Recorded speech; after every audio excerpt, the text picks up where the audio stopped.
पूर्व व्याख्यान में हमने पढ़ा था गांधी जी का आर्थिक विचार। जिन आर्थिक विचारों में हमने पढ़ा कि गांधी जी औद्योगिकरण के विरोधी हैं और कुटीर उद्योग धंधों के गांधी जी समर्थक हैं, और गांधी जी ने प्रन्यास की धारणा दी। और अन्य जो उनके जो आर्थिक विचार हैं, उन आर्थिक विचारों का हम अध्ययन करते हैं। तो गांधी जी इनके आगे ये कहते हैं अपरिग्रह का सिद्धांत। अपरिग्रह का जो सिद्धांत है उसमें गांधी जी का ये विचार है, गांधी जी ने कहा है कि प्रत्येक व्यक्ति को जीवन में अपरिग्रह के सिद्धांत को अपनाया जाना चाहिए।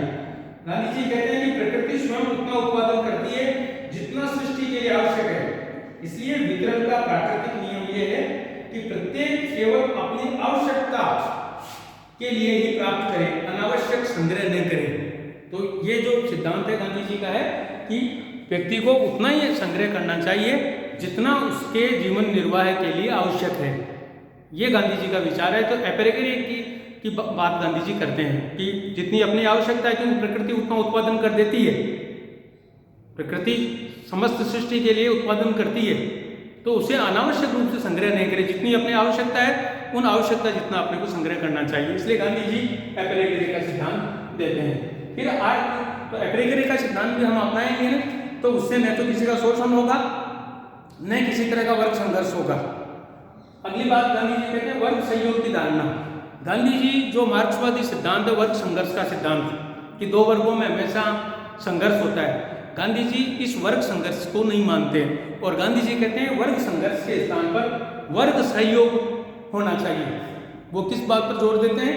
वर्ग सहयोग की धारणा पर गांधी जी जोर देते हैं। गांधी जी ने कहा है इस संबंध में कि श्रमिक और पूंजीपतियों के परस्पर विरोधी नहीं है, वरन एक ही होते हैं। उनके द्वारा सामूहिक प्रयत्नों के आधार पर उद्योगों का विकास का प्रयत्न किया जाना चाहिए। इस प्रकार गांधी जी वर्ग सहयोग की धारणा का प्रतिपादन करते हैं। जो पूंजीपति वर्ग है, पूंजीपतियों को श्रमिकों के साथ उदार होना चाहिए, और दूसरी तरफ श्रमिकों का भी है, श्रमिकों को प्रबंध में भागीदारी दी जानी चाहिए, और श्रमिक और पूंजीपति दोनों मिलकर ही ज़्यादा से ज़्यादा जो है उत्पादन कर सकते हैं। इसलिए गांधी जी जो मार्क्सवादी तरीका है, साम्यवादी तरीका है, वर्ग संघर्ष का सिद्धांत, उसके समर्थक नहीं है और वो वर्ग सहयोग की धारणा में विश्वास करते हैं।